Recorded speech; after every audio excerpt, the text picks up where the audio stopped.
Successful people generally always truly believe that they will be successful.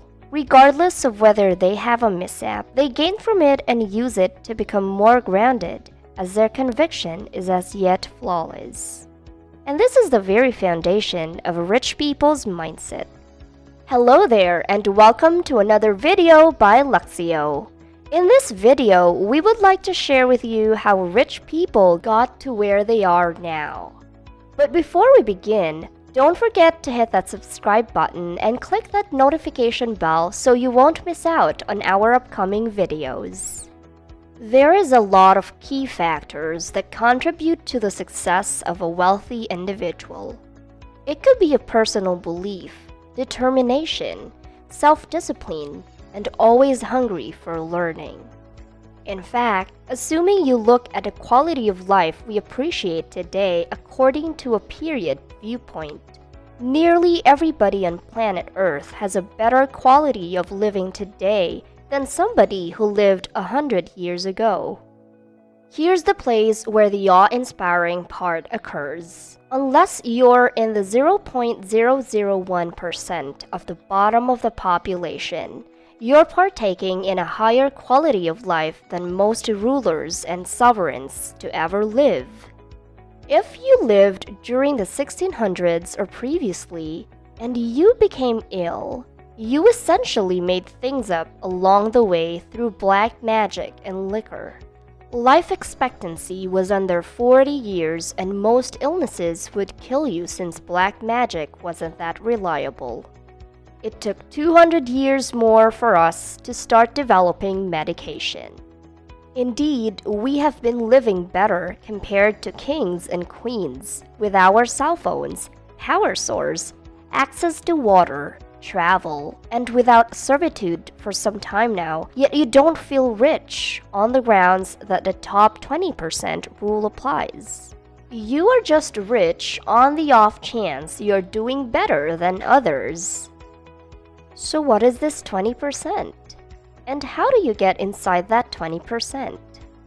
Here's the reason why many people don't make the jump into the 20% in terms of living conditions. On a full scale, it's with regards to access to resources, data, religion, and infrastructure. Let's take Switzerland for example. Switzerland, with GDP per capita of $86,601.56 in 2020, is thought of rich compared to everybody in South Sudan, with a GDP per capita of $700 in 2021. Poor people love this contention on the grounds that the justification behind their neediness lies, as a rule, outside of their control. They believe that the government is corrupt, and instead of building powerful divisions to improve the population, they're squandering cash and keeping everybody poor. This is authentically obvious in a large portion of these striving nations. Yet there's a subsequent truth that is significantly harder to process, since this time it's not on a full-scale level, but rather it comes down to your local community. On a small scale, the motivation behind why the vast majority don't turn out to be locally rich is that they aren't able to learn and make the sacrifices expected for progress.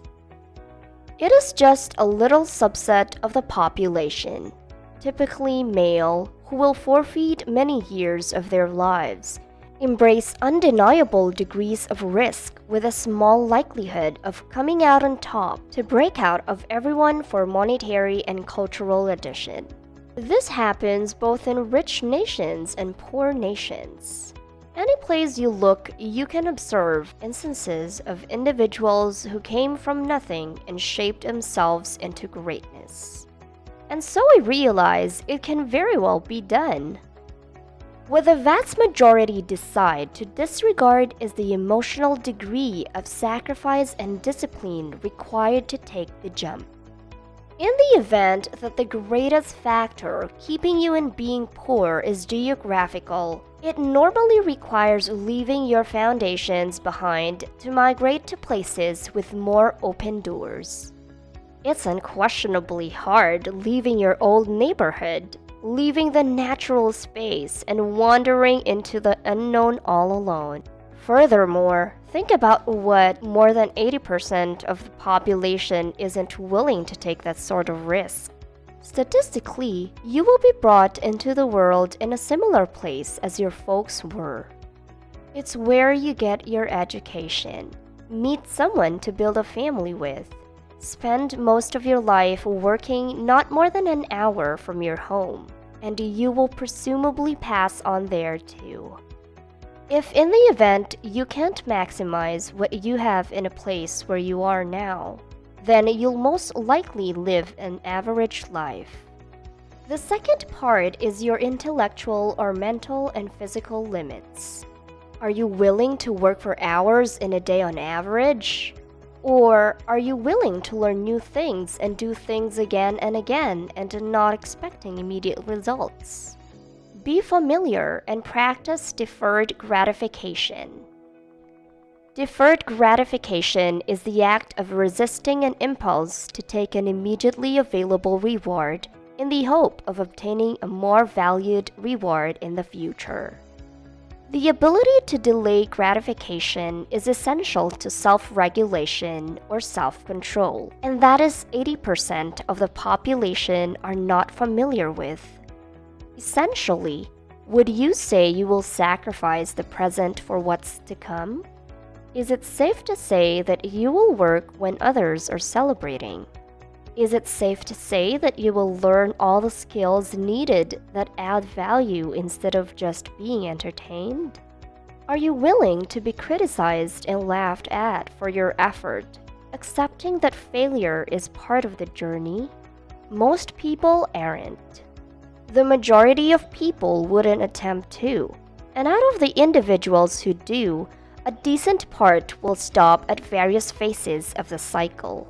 Abundance is the prize for bearing this sacrifice effectively and emerging on the opposite side.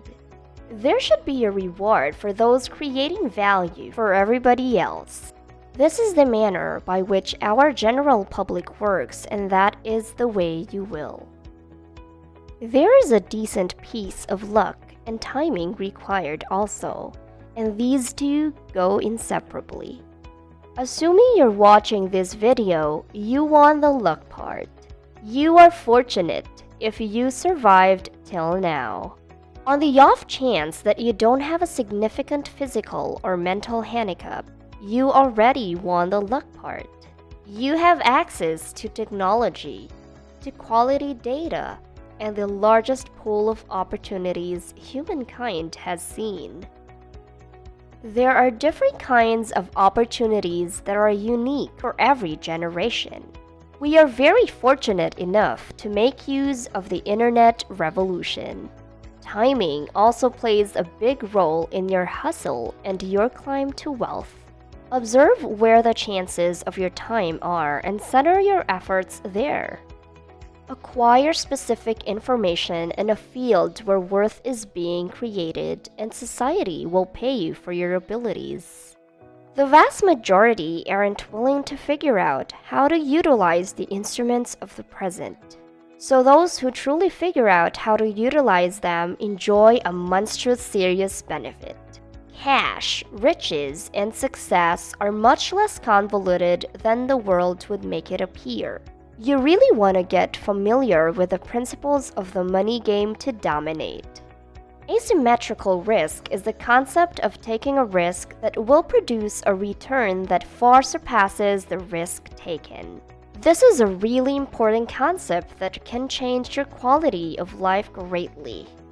Yet the idea of leveraging asymmetrical risk is not really emphasized in today's world. Here is one from stock investing in recent times. If you invested in Amazon in 2001 during the time the .com crash and held the stock to today, you would have made almost 300 times your initial investment. So if you invested $10,000 in Amazon in 1999, you would have made almost $3 million by today. But what if I told you that in 2001, the market had seen Amazon's stock price go from over $100 in 2000 to just $5 in 2001? Would you still invest? There are so many successful people in our time. Be inspired by them and do your own research. Decide on a path that you believe is best for you.